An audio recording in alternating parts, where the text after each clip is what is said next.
avant de laisser la parole à Agnès Ullmann, je vais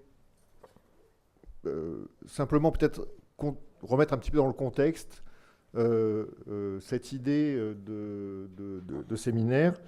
Vous le savez, la loi du 5 septembre 2018 sur la liberté de choisir son avenir professionnel, entre guillemets, ouvre la voie à une définition, a ouvert la voie à une définition réglementaire de l'action de formation, afin de mieux prendre en charge financièrement et de sécuriser juridiquement les pratiques pédagogiques fondées sur les apprentissages en situation de travail.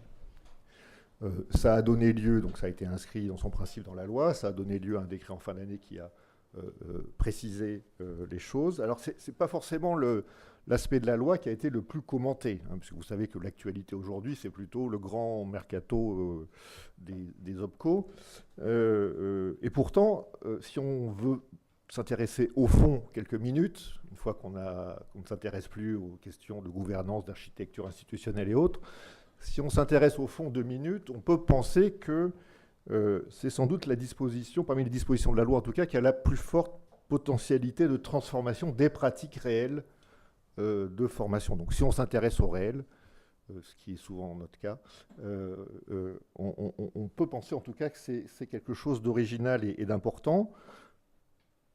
D'une part sur le fond, puisque là on a une tentative de remettre en cause le fameux modèle séparatiste sur lequel s'est structuré le système de formation, et donc séparation entre le travail et la formation.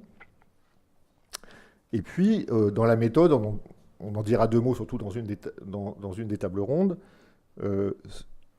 C'est original puisque ces dispositions, finalement, découlent des dispositions réglementaires qui ont redéfini l'action de formation et permis de donner une définition solide de l'action de formation en situation de travail. Finalement, c'est issu d'une expérimentation à petite échelle qui s'est déroulée pendant 2 ans, qui avait été pilotée par le ministère du Travail et les partenaires sociaux du FPSPP et du COPANEF.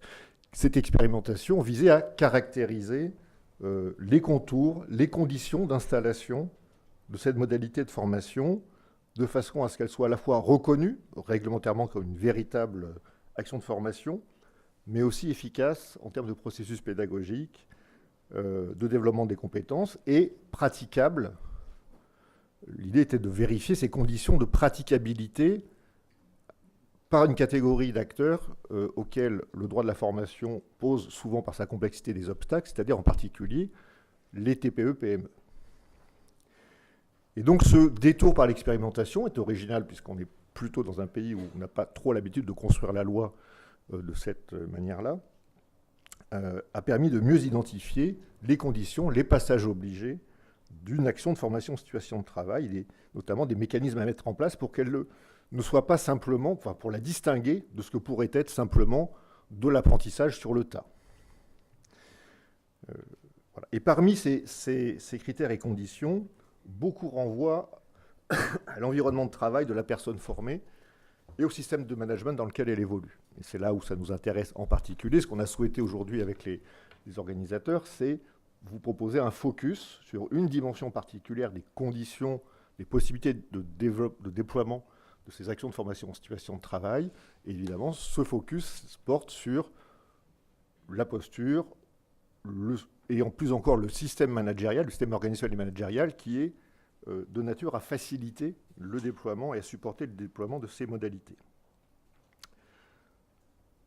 L'expérimentation a fait l'objet d'un accompagnement, d'une évaluation chemin faisant, d'une capitalisation et d'un travail important dans lequel notamment l'ANACT a été partie prenante. Et il y a eu un rapport de synthèse qui a été publié l'an dernier et qui pointait de ce point de vue-là que, d'abord, qui rappelait que toutes les situations de travail ne sont pas apprenantes, enfin n'ont pas de potentiel d'apprentissage, notamment si le travail est constitué de tâches pauvres, répétitives, etc.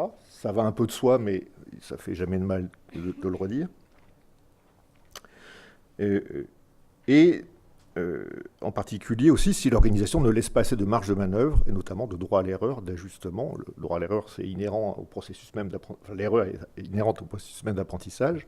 Et donc on voit bien que ça interroge l'organisation du management et plus largement l'organisation du travail.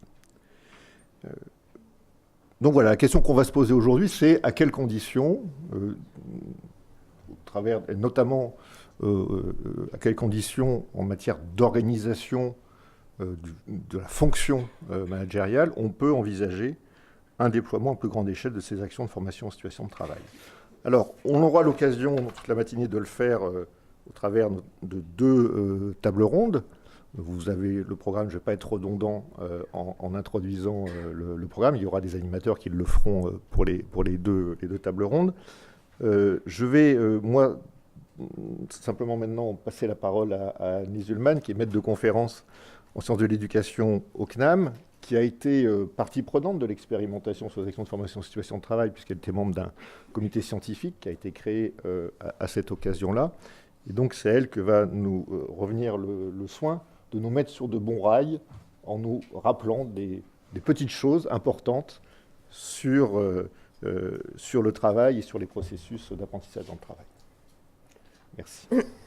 Merci. Merci aux organisateurs de m'avoir invité. Mais au-delà de ces remerciements factuels, merci de continuer à mettre en débat cette question des FEST. Parce que si l'expérimentation qui a été conduite a permis de révéler un certain nombre de points que je vais parler, elle nécessite d'être poursuivie.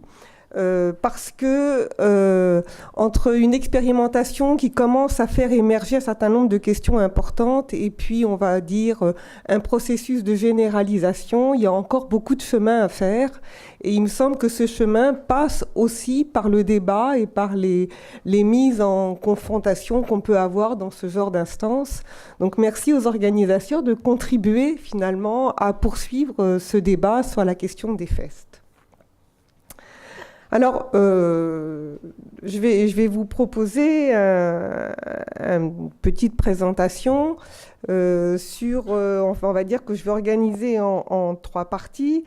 La première partie, ça va peut-être être un bref retour sur l'histoire, peut-être pour réinterroger qu'est-ce que former et comment se former. Un deuxième point où je vais vraiment mettre la focale sur à quelles conditions et comment les FEST permettent-elles d'apprendre.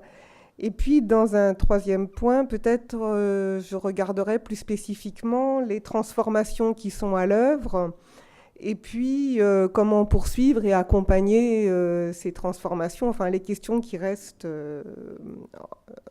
en suspens ou en tous les cas à développer.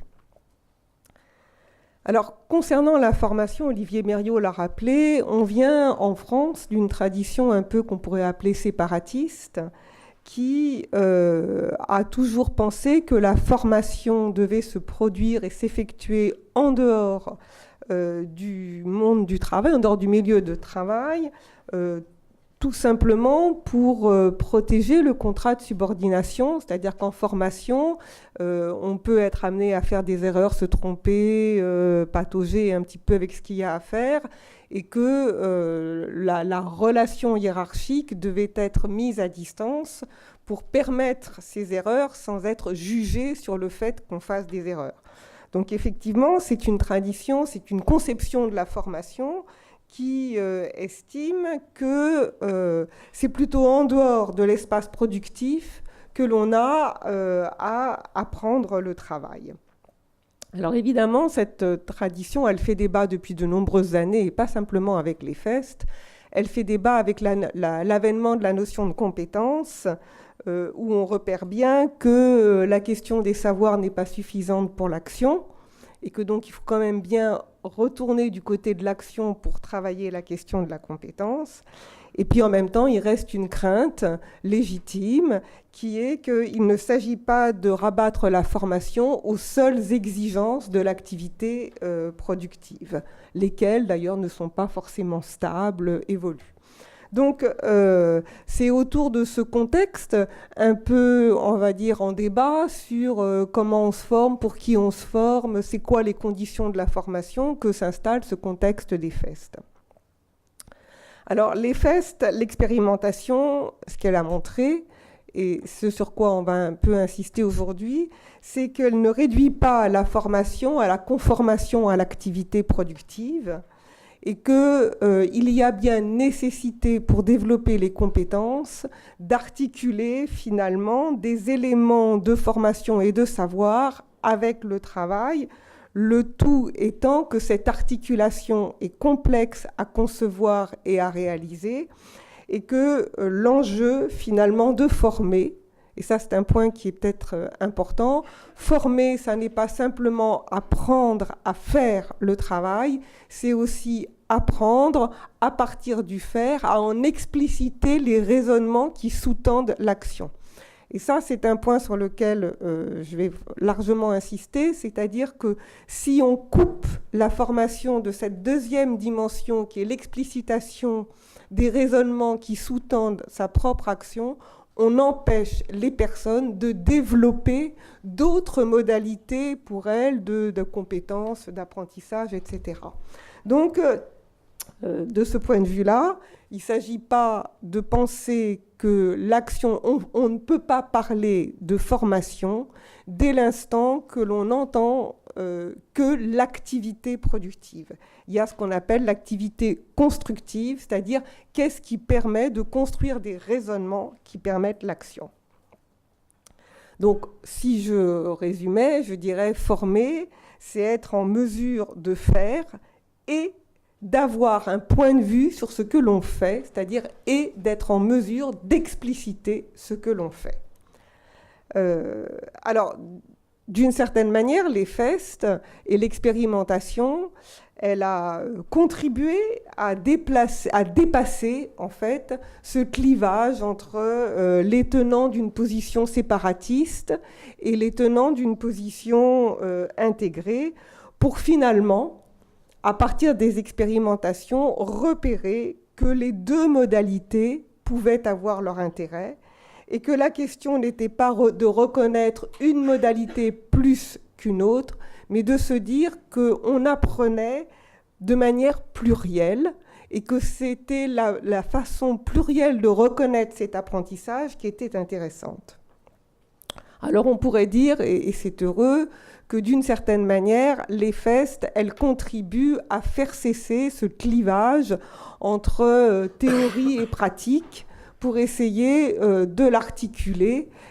Et de ce point de vue-là, on peut être, de mon point de vue, plutôt content de voir que la réflexion, elle est en route sur l'articulation de ce clivage.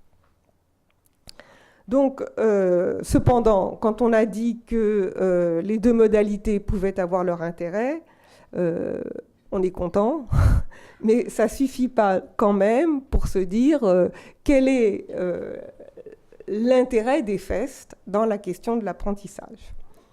Donc ça va être le deuxième point sur lequel je vais un tout petit peu insister, c'est les FEST permettent-elles vraiment d'apprendre et à quelles conditions ?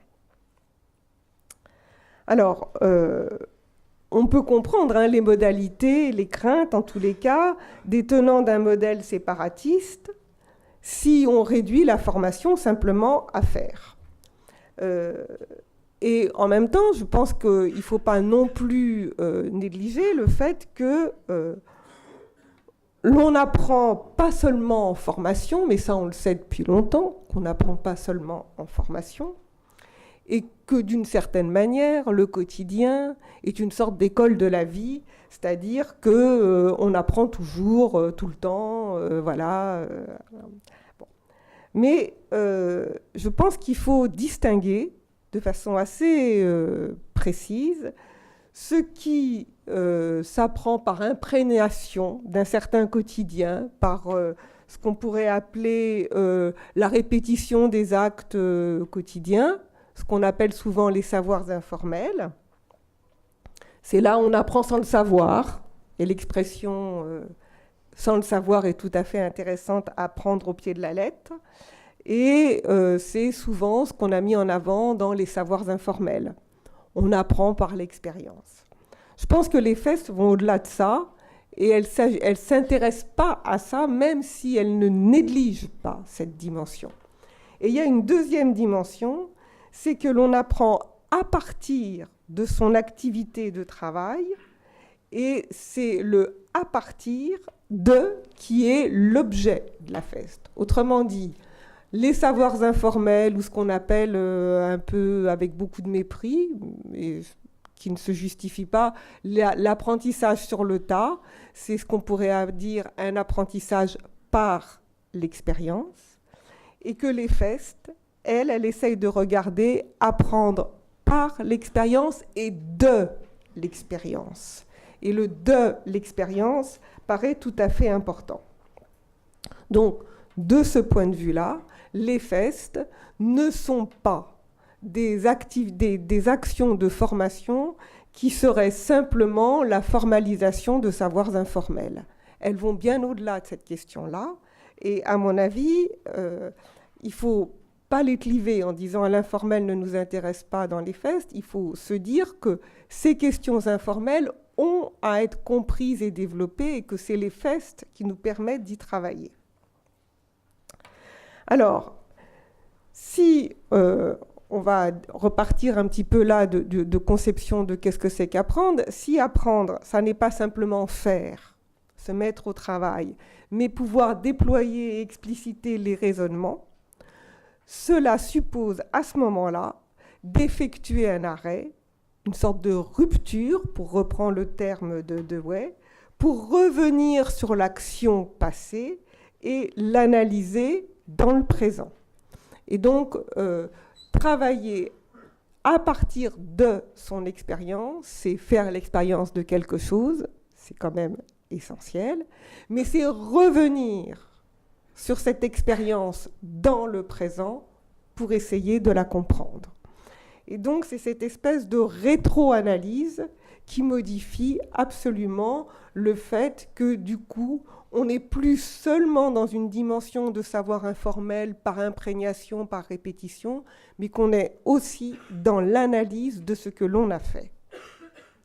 Donc, et là, on voit bien l'importance du langage, on voit bien l'importance des raisonnements qui sous-tendent finalement l'action et de prise de conscience finalement de, au fond, les raisons pour lesquelles on agit de cette façon-là et pas d'une autre. Alors, il me paraît important à ce moment-là de souligner 2 points tout à fait essentiels. C'est que le premier point, c'est que il ne s'agit pas avec les FEST de glorifier à tout prix l'expérience. L'expérience est importante, elle est nécessaire, elle se trame, mais on peut avoir des expériences tout à fait nocives. On peut prendre par l'expérience des positions tout à fait problématiques pour sa propre santé, pour l'efficacité. C'est-à-dire qu'en tant que telle, l'expérience n'est pas un objet pur à valoriser, mais nécessite d'être revisitée systématiquement. Et le deuxième point, ça veut dire aussi que les situations professionnelles que l'on vit peuvent, en formation, constituer ce qu'on pourrait appeler des objets à double face. D'un côté, la situation de travail, elle permet de faire le travail. D'un côté, il y a une finalité de il faut bien faire le travail, mais de l'autre, elle devient un moyen pédagogique pour analyser ce que l'on a fait. Et donc, c'est de ce point de vue-là que la formation en situation de travail est intéressante, c'est-à-dire que la situation de travail, à la fois, c'est une manière de produire, d'apprendre à faire, de réaliser le travail, mais en même temps, c'est un objet, une ressource pédagogique, si je parle le langage des formateurs, une ressource pédagogique pour analyser ce que l'on a fait et en déduire un certain nombre de conséquences, d'actions, de règles d'action. Donc, cette propriété double de la situation de travail, c'est ce que Patrick Bayen a appelé des situations avec des forts potentiels d'apprentissage. Toutes les situations de travail, et Olivier Mériot l'a rappelé, n'ont pas un fort potentiel d'apprentissage.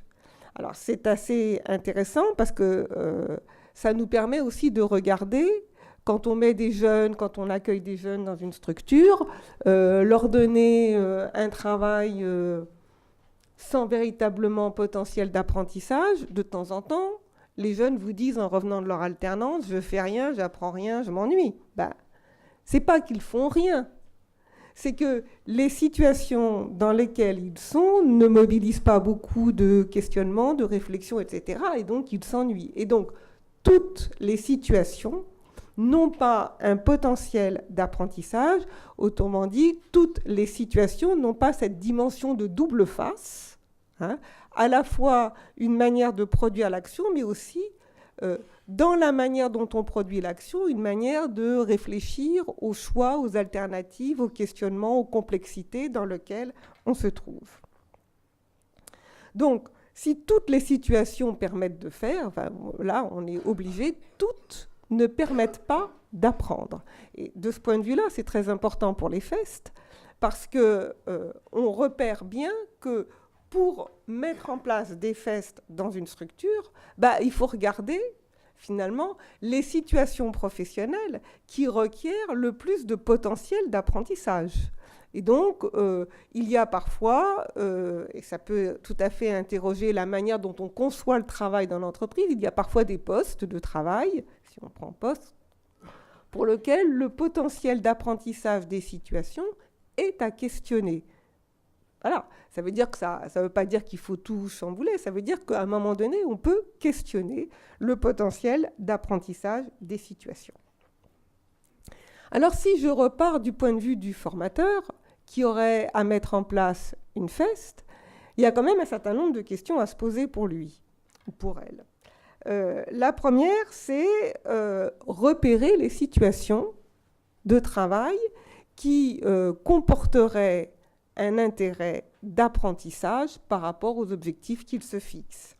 Donc, ce repérage des situations requiert de la part des formateurs une capacité à regarder le travail, c'est-à-dire regarder ce qui se fait. Essayer de comprendre pourquoi les procédures qu'on apprend, on ne les applique pas, quel danger dans quel risque on se met si on n'applique pas la procédure, mais en même temps, qu'est-ce que ça permet de faire. Enfin, voilà, regarder les situations de travail. Le deuxième élément qui me paraît très important, c'est aussi laisser les personnes résoudre les situations. Alors là, je ne vais pas reprendre les cas emblématiques, mais Patrick Mayen donne toujours les exemples des garagistes qui mettent de côté l'apprenti qui apprend, justement quand il y a un problème un peu compliqué dans une voiture. Attends, ça, c'est moi qui vais le faire. Effectivement, une des conditions de la FEST, c'est que les personnes fassent. Mais c'est une des conditions dont on verra que c'est aussi une des restrictions. C'est-à-dire que pour que les personnes fassent, il faut que ça soit possible qu'elles puissent faire sans faire d'erreur. Donc c'est aussi une manière de regarder que toutes les situations, même si elles ont un potentiel d'apprentissage, de temps en temps, on a peut-être intérêt à apprendre à les faire en dehors de le réel du travail pour éviter un certain nombre de problèmes catastrophiques. Et le troisième point très important, c'est du coup d'analyser ce que l'on a fait. Pourquoi on s'y est pris comme ça, les raisons pour lesquelles on n'a pas fait autrement, c'est quel type de procédure qu'on mobilise. C'est-à-dire qu'une fois que l'action est faite, il faut bien se donner, mais ça s'organise, ça se structure, et ça n'est pas naturel. Il faut bien se donner un temps d'analyser ce qu'on a fait, ce temps qu'on peut appeler la séquence réflexive ou la rétrodiction ou n'importe, enfin, voilà. Mais en tous les cas, c'est un temps de retour dans le présent de l'action passée. Et c'est le temps qui est explicite. Et puis après, dernier temps de toute formation, c'est quand même se questionner sur ce qu'on y a appris ou pas. Donc on voit bien que le processus, on va dire, formatif reste le même au sens où il y a des grandes phases structurantes de l'action de formation, mais qu'en même temps, il s'appuie quand même sur des modalités pédagogiques liées aux situations de travail.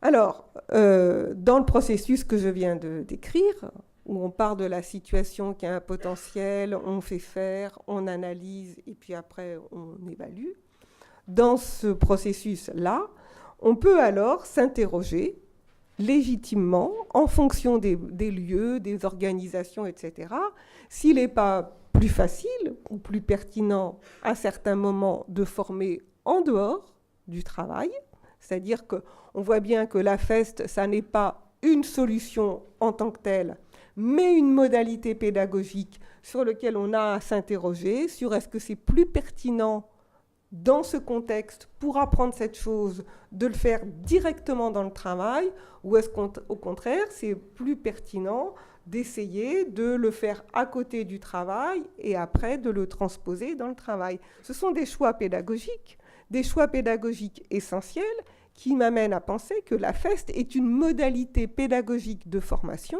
et n'est pas en tant que tel un objet le nouvel objet qu'on aurait trouvé avec la loi pour former tout le monde rapidement et bien. Je suis plutôt réservée là-dessus. Donc, dans certains cas, c'est mieux de former dans le travail. Dans d'autres, c'est mieux de former à côté du travail. Mais en tous les cas, on n'échappera pas. On n'échappera pas au fait qu'il faut effectivement revenir sur l'action passée pour la comprendre.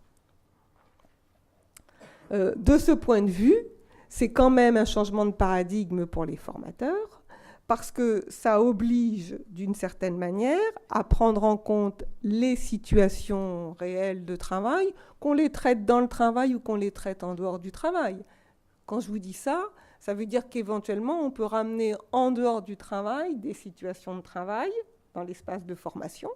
On peut prendre des situations de travail et les traiter en formation, et on peut, en formation, traiter des situations de travail. Mais ça veut dire que dans l'un et l'autre cas, ça questionne ce qu'on pourrait appeler la posture épistémologique des formateurs, qui est leur rapport au savoir. C'est-à-dire que, effectivement, cette question-là, elle est posée. Cela dit, les FEST réaccélèrent ce processus, mettent la focale là-dessus et d'une certaine manière obligent à y voir clair, mais c'est un processus qui est en route depuis très longtemps avec la question de la compétence, parce que ça fait quand même un certain nombre d'années que l'on sait que le savoir ne permet pas seulement l'action. Donc, si les formateurs y ont résisté, aujourd'hui, ils y résistent de moins en moins, d'ailleurs, depuis un certain nombre d'années que la compétence est là. De toute façon, aujourd'hui, avec ces questions-là, ils y sont confrontés de plein fouet. Quand on regarde ça, on peut se questionner sur, alors, c'est quoi les grands changements que peut entraîner la FEST. Donc, ça va être mon dernier point sur lequel je vais revenir. C'est les transformations à l'œuvre et à accompagner. Parce que j'ai tendance à vous dire que la FEST est une modalité pédagogique, comme une autre, une ressource pédagogique.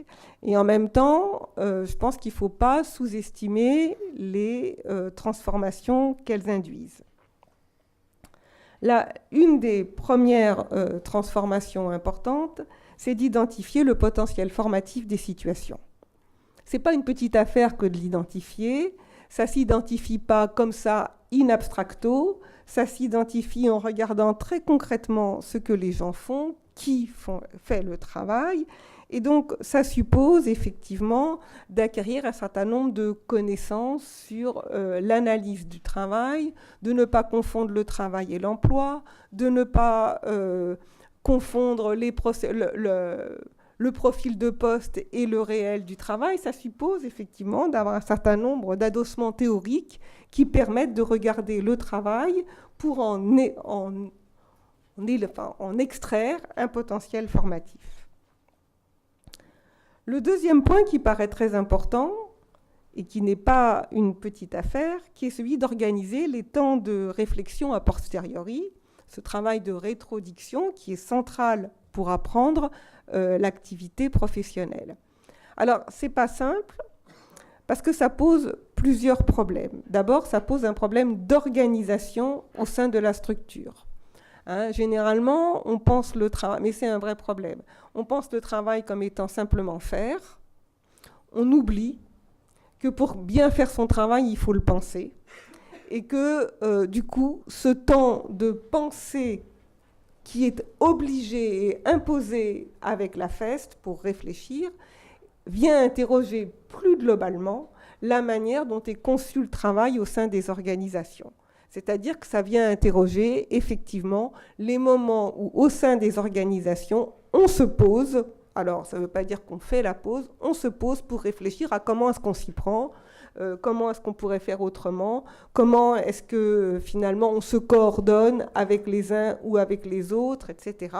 C'est-à-dire que le temps de la réflexion sur l'action est essentiel. Alors, en formation, bien évidemment, mais pas que en formation. Et on voit bien, quand on analyse le travail de tas de corps professionnels, moi je m'occupe beaucoup en ce moment des gens dans la petite enfance, s'ils ne prennent pas le temps de réfléchir à comment est-ce qu'on fait avec ces gamins qui sont comme ceci ou comme cela, ils n'y arrivent pas.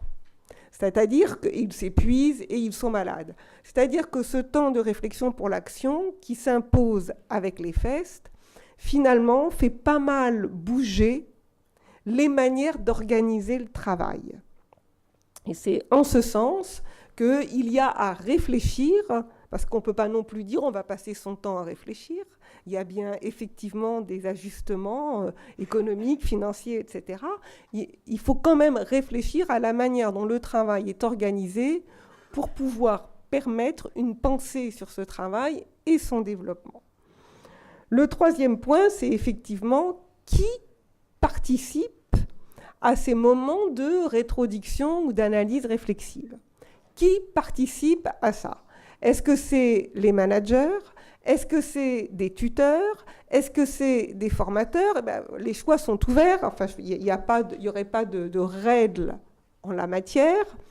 Mais il y a manifestement un moment à comprendre là-dessus, c'est-à-dire à réfléchir sur qui a intérêt, au-delà de la personne que l'on forme, etc., et lui faire dire ce qu'elle fait, qui a intérêt à se mobiliser sur cette analyse a posteriori du travail pour en extraire un certain nombre de conséquences sur son manière de fonctionner. Alors c'est effectivement là où la question des cadres, de l'encadrement de proximité peut être interrogée. Et c'est là aussi où les expérimentations ont révélé des tas de choses extrêmement intéressantes. Elles ont révélé d'une part que ça modifiait le rapport hiérarchique, le rapport d'encadrement aux personnes. Ça modifiait aussi le fait que formateurs et tuteurs avaient besoin de se coordonner. Donc, c'est quoi les modalités de la coordination? Quand on a dit qu'ils vont se coordonner, on est content, mais sur quoi ils se coordonnent? Comment ça joue, etc. Et on voit bien là que s'ouvre tout un champ de réflexion qui articule les modalités du travail et ses liens à l'organisation. Et donc, c'est là, à mon avis, qu'il y a effectivement tout un questionnement sur les cadres, puisqu'on est ici à l'Observatoire des cadres. Alors, évidemment, on voit bien que ces modalités d'organisation, elles font irrémédiablement intervenir d'autres questions, les questions économiques. Dans quel modèle économique on est, si à chaque fois on doit s'arrêter pour agir, est-ce que nos clients, etc. Enfin bon, voilà, on voit bien qu'il y a des questions économiques qui se maillent à ces questions-là et que ça n'est pas facile et que c'est aujourd'hui là-dessus qu'il faut essayer d'y voir plus clair et peut-être chaque organisation a à construire son propre fonctionnement et non pas à décider, il y a quelques invariants sans doute à mettre en place, mais chaque organisation a à y réfléchir et à construire comment pour elle-même cette articulation, elle doit la penser. Donc, ce que l'on peut dire, c'est que si les formateurs doivent modifier ou doivent continuer, parce que je pense qu'ils ont largement déjà modifié, doivent continuer à modifier leur regard sur le travail, je pense que du côté des managers de proximité, il y a aussi à modifier un regard sur qu'est-ce que c'est que les compétences que l'on veut faire acquérir à ces professionnels. Et que la question de la compétence, ici, elle devient irrémédiablement attelée à la question de l'organisation et attelée à la question des collectifs. Et que je pense que les AFEST mettent la loupe sur le fait que l'acquisition de compétences n'est pas seulement un problème d'acquisition individuelle, mais est aussi un problème de collectif dans la manière de faire acquérir les compétences individuelles. C'est là où ça devient intéressant. C'est là où finalement, on n'est pas ni à renvoyer sur le sujet le fait qu'il est compétent ou pas compétent, ni à renvoyer à l'organisation le fait qu'elle met en place ou non, mais on a à réfléchir sur comment ça s'articule et comment est-ce qu'on peut permettre aux deux, finalement, de développer les choses. Donc, ça n'est pas seulement la compétence n'est pas ici seulement une question d'individu, mais elle pose la question de l'organisation collective du travail de manière assez centrale. Alors, on voit bien que les FEST, du coup, si elles ne sont pas organisées, si elles ne sont pas réfléchies, elles ne permettent pas de faire acquérir des compétences, comme d'ailleurs toute question de formation. C'est-à-dire que si la formation en dehors du travail n'est pas pensée, etc., je ne suis pas sûre que ça serve fondamentalement l'organisation, et les rapports sur la formation là-dessus sont parfois sévères, mais quand même bien vus de temps en temps. Voilà, oui, je pense. Du coup, on peut aussi se dire, mais c'est pas nouveau les FEST, on l'a entendu, les FEST, on n'a pas attendu les FEST pour faire des FEST, certes. C'est sûr, mais heureusement. D'ailleurs, qu'on attend, le droit ne bouge pas simplement comme ça, il bouge parce qu'il y a des pratiques qui le font bouger, etc. Donc, c'est sûr. Mais par contre, ce que met en avant les FEST, et que peut-être n'avait pas été suffisamment mis en avant dans les expériences antécédentes, c'est qu'il ne s'agit pas de faire le travail, mais qu'il s'agit d'organiser des FEST. C'est-à-dire que les FEST, aujourd'hui, elles supposent des modes d'organisation de la pédagogie de ces FEST. C'est-à-dire qu'on ne peut pas se permettre de dire « je vais mettre une FEST ». On ne peut pas non plus dire « ah bah tiens, la FEST, c'est le truc nouveau, je vais le faire ». Ça suppose de s'intégrer dans une stratégie de formation de la structure. Ça suppose de réfléchir à la question de l'organisation. Et ça suppose aussi de revisiter de manière nouvelle des pratiques anciennes. Notamment, il me semble que les FEST, c'est une belle occasion de revisiter ce qu'on pratique beaucoup, qui est l'alternance, notamment dans cette articulation entre ce que l'on apprend, qu'on fait faire apprendre aux personnes quand on les met dans le milieu professionnel, et ce que l'on fait dans le centre de formation. Je ne dis pas que j'ai la vérité là-dessus, mais j'ai beaucoup vu d'expériences d'alternance où finalement on reporte dans l'entreprise qu'on ne sait pas trop dire en formation et on dit aux jeunes, ça c'est comme ça, ici c'est comme ça, et finalement on structure le clivage chez les jeunes, à savoir je dis pas ce que je fais parce que c'est pas ce que je devrais faire, et puis je dis en formation ce qu'on attend que je dise, mais quel est l'apprentissage réel, quel est finalement l'usage de cette espèce de disjonction entre le faire et le savoir que l'on peut tirer, etc. Et ben c'est peut-être une manière de revisiter l'alternance. Voilà. Le dernier point, peut-être en conclusion, peut-être une dimension un peu plus sociopolitique de l'affaire, c'est que finalement, si les AFEST nous obligent à regarder le travail, c'est quand même une bonne chose.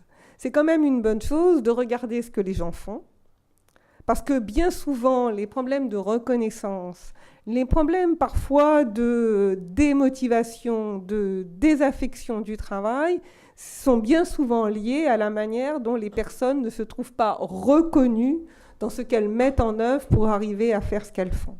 C'est-à-dire que ce n'est pas simplement de prendre ça, c'est que finalement, on s'aperçoit et on découvre que les personnes mettent en place des tas d'astuces, des tas de choses tout à fait intéressantes, qu'elles se mobilisent dans le travail, et que si on pouvait reconnaître cette mobilisation, si on pouvait la reconnaître, ça pas simplement pour leur dire c'est bien, mais pour en tirer conséquence sur l'action, sur l'organisation. Autrement dit, si la place des personnes dont on ne regarde jamais le travail pouvait avoir une action dans la manière de penser le travail, je pense que socialement, on aurait peut-être un peu gagné quelque chose dans les relations sociales, dans le climat de travail, et puis également dans la santé au travail, parce qu'une des raisons souvent des problèmes de santé au travail, c'est la manière dont les gens prennent sur eux